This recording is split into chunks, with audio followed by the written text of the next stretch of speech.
Joe Locke. When I transitioned to womanhood, I had a brief window of time to select a gay best friend. And I shopped around locally, but ultimately wasn't able to find what I was looking for.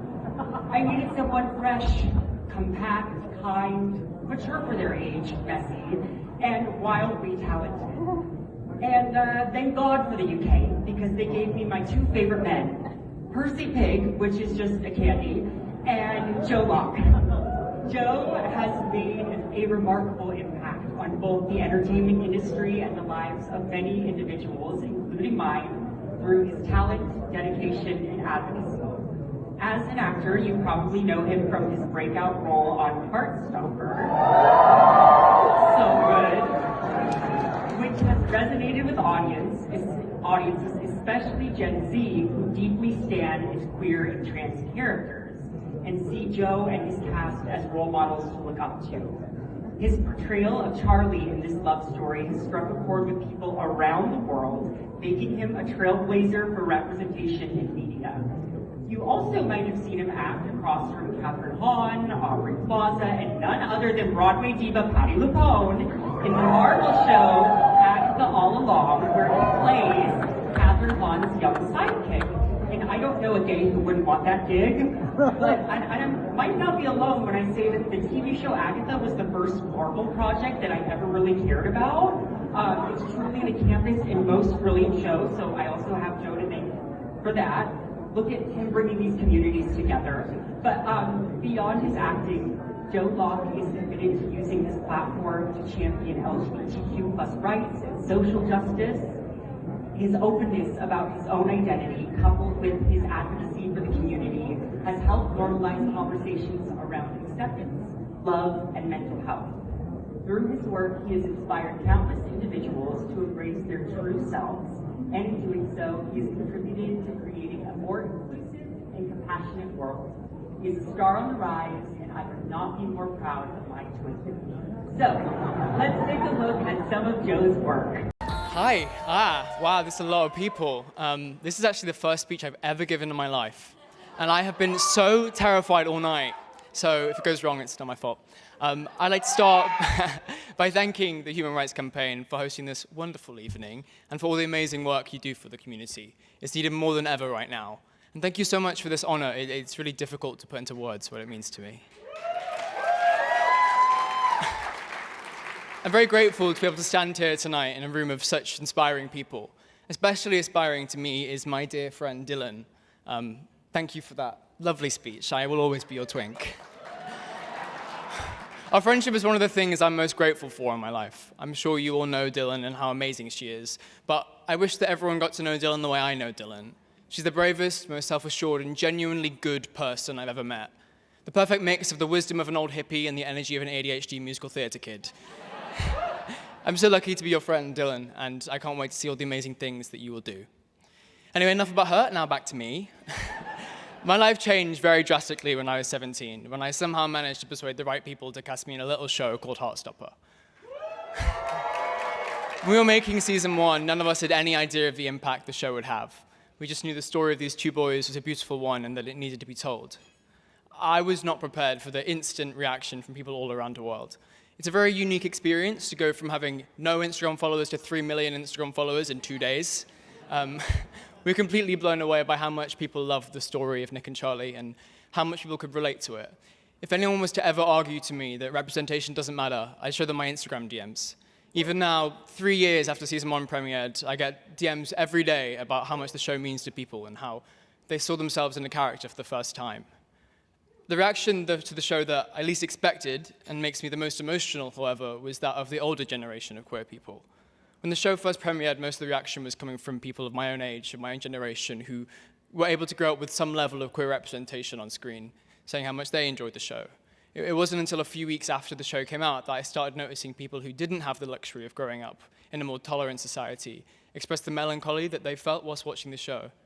I've had so many conversations with people about how a show like Heartstopper would have positively impacted their life if it had been made when they were younger. We can't fix the mistakes of society's past, but I'm so proud that a show as outwardly queer as Heartstopper can be made today. And I hope with every fiber of my being that we never return to a world that young queer people can't see themselves represented in the media that they consume.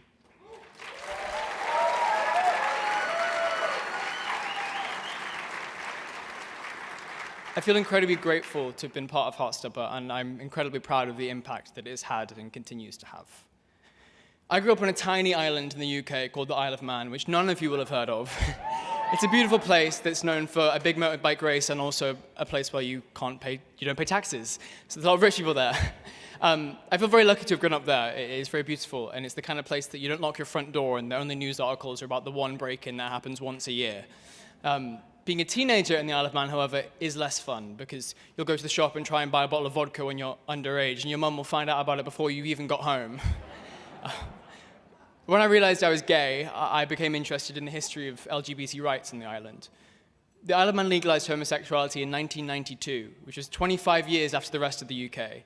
The law would have remained unchanged for much longer if it wasn't for the actions of a man called Alan Shea. None of you will know who he is. He's a normal man from the Isle of Man who still lives there with his husband. But to me, he's my hero.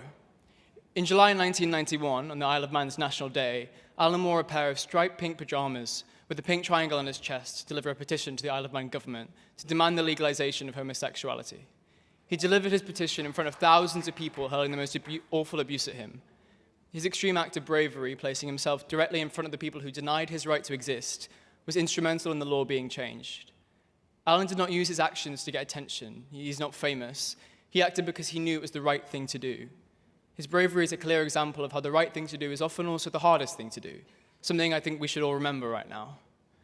That just because the whole world seems to be against you, it doesn't diminish your right to demand respect for your existence.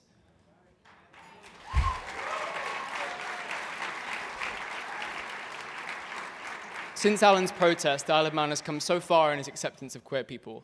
In fact, Alan and his husband were guests of honor to the island's National Day in 2021, 30 years after his protest. I'm proud to be from the Isle of Man, and I'm proud of my home for the progress it has made and continues to make. Thank you again to the Human Rights Campaign for this honor, and I promise to continue to use the platform that I've been given to do the right thing, not the easy thing.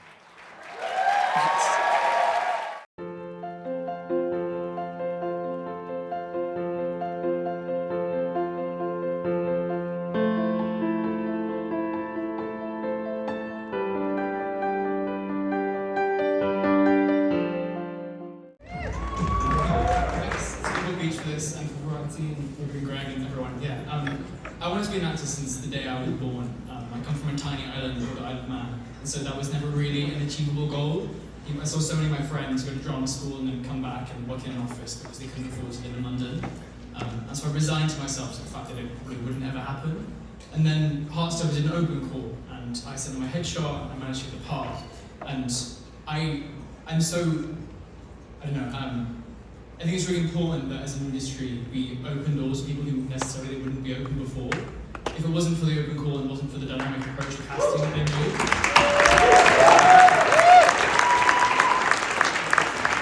I wouldn't be doing my dream job. I think that our industry can sometimes be quite exclusive in who it lets in, and I'm really grateful to the casting members of Heartstopper that they let me live my dream that I never would be able to do before. Yeah. Thank you.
you are nominated tonight for Returning Drama for Heartstopper. Are you confident?